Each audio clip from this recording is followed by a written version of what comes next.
మరి మా గురు పరంపరలో ఒక అద్భుతం జరిగింది, చాలా అద్భుతం. చిన్న పాప గురు దీక్షించాం. మా గురువు గారు పరంపరలో ఒక అమ్మాయికి చెవులు వినపడే కానీ మూగ అనమాట. ఆమె మాటలు సరిగా రావు, కానీ కే కే కి అనే క్రీమ్ అని పలికేది.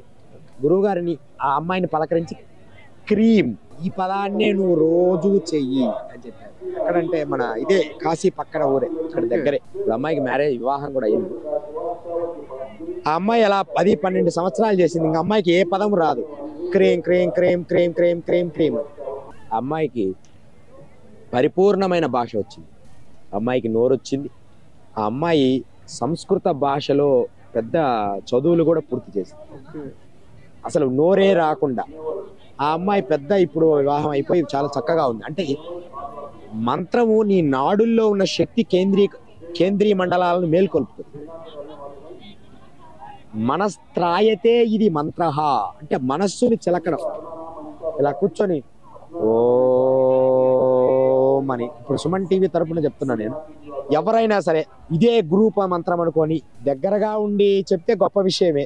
మీరు దగ్గరగా లేరు, ఎలాగైనా గురువు కావాలి. మొట్టమొదటి మీరు రోజు ఇలా కూర్చొని ఇదిగో ఈ ముద్ర ఇలా పెట్టుకొని 108 సార్లు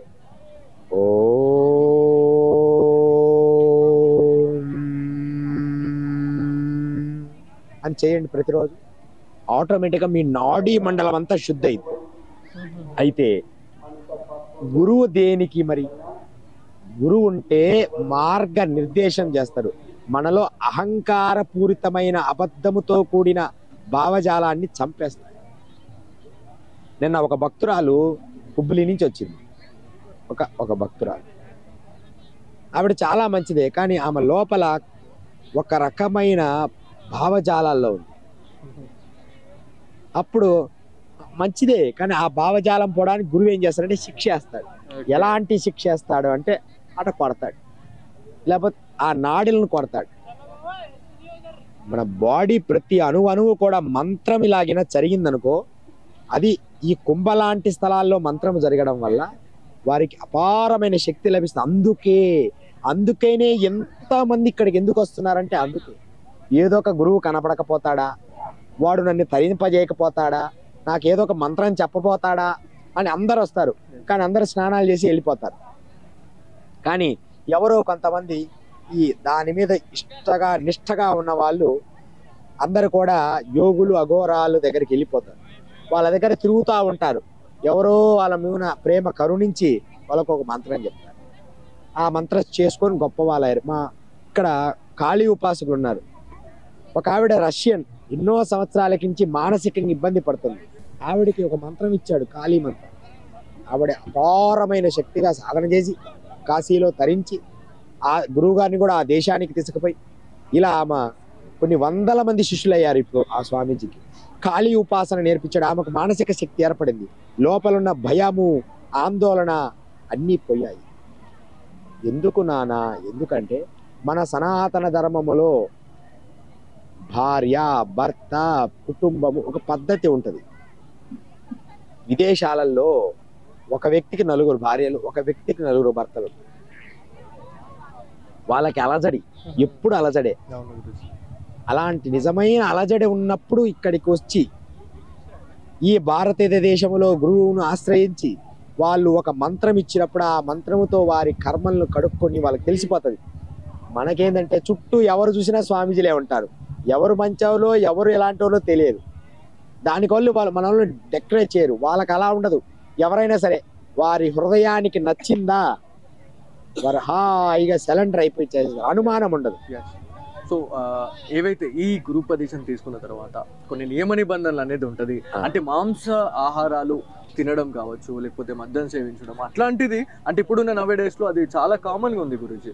సో వ్యూవర్స్కి కావచ్చు, మీ భక్తులకు మీరు ఏం చెప్పాలనుకుంటున్నారు? ఖచ్చితంగా అహింసా పరమో ధర్మ అని మనకు పిరమిడ్ సొసైటీల్లో కూడా ఈ మధ్య చేస్తున్నారు. తెలంగాణ రాష్ట్రాల్లో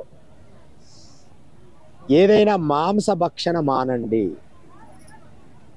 శాకాహారమే మంచిది. మీరు ఎంతమంది గొప్ప గొప్ప వ్యక్తుల్ని మీరు పరిశీలించండి, అందరూ శాకాహారం బాటిన పడుతున్నారు, మాంసాహారం వేడుతున్నారు. కానీ మన తెలంగాణ ఆంధ్ర రాష్ట్రాల్లో వీటిని ఇంకా వదలలేకపోతున్నాం. వాస్తవానికి అవన్నీ ఎవరు తినాలంటే పులులు సింహాలు అవి తినాలి. ఓకే. వాటి కోసం అవి వచ్చినాయి. ఓకే. కానీ మనకు అలా లేదు, మనుషుల కోసం రాలే అవి వాస్తవంగా. కానీ మరి గురుదేవ ఎలా వచ్చింది ఇదంతా అంటే, ఇప్పుడు యుద్ధములో ఉన్నవాడు యుద్ధ సైనికులు, ధీరులు, రక్షించాలనే పటుత్వం ఉన్న వాళ్ళు వారికి అవసరం అవన్నీ. వారు దేశాన్ని రక్షించడానికి ఒక ప్రాతిపదిక తీసుకొని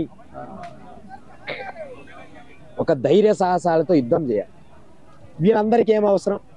పూర్వము అలా ఉండేది, అడవులు కొండలు ఉండేవి, అందరికీ కూడా ఆ ఆహారం అదే దొరికేది. ఇప్పుడు ఉదాహరణకి పూర్వకాలంలో ఇన్ని రకాల పండ్లు, ఇన్ని రకాల పదార్థాలు దొరికేవి కాదు.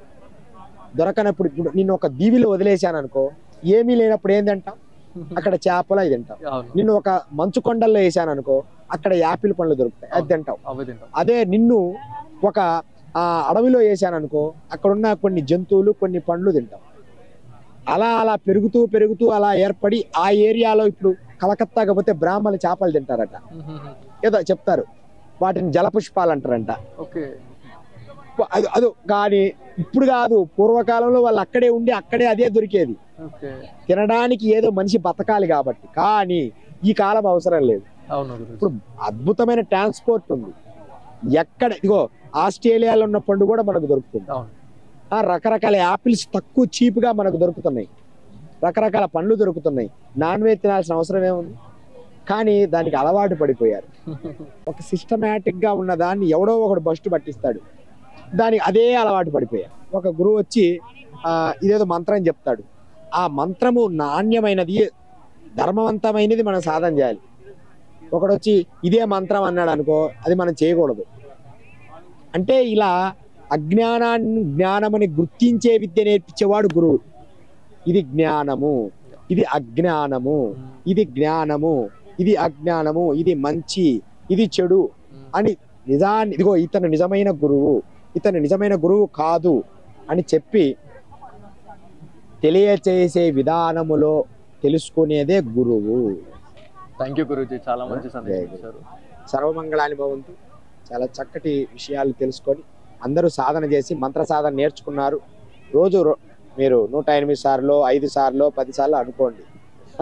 జై గురుదేవ్. సో ఇది మొత్తానికి త్రివేణి సంగమంలో ఏదైతే శ్రీ శ్రీ శ్రీ సిద్ధయోగి మహారాజ్ గారి ఆధ్వర్యంలో అయితే ఈ గురూపదేశం ఇవ్వడం అయితే చాలా ధన్యమైంది అని చెప్పేసి కూడా వాళ్ళ భక్తులు అయితే చెప్తా ఉన్నారు. ఏదైతే ఈ మంత్రోచ్చారణ కావచ్చు, లేకపోతే ఈ గురూపదేశంలో ఏవైతే మంత్రాలు చెప్తున్నారో అది డైలీ అంటే 108 టైమ్స్ కావచ్చు, లేకపోతే మన శక్తి కొలది, అంటే మనకి ఇప్పుడున్న బిజీ స్కెడ్యూల్లో కూడా దాన్ని ఉద్దేశించి కూడా గురువు గారు అయితే మంచి సలహాలు అయితే ఇవ్వడం జరిగింది. సో ఇది ఇవాళ Suman TV special story. Camera person Sai కృష్ణతో బాలు, సుమన్ టీవీ, ప్రయాగ్రాజ్ నుంచి.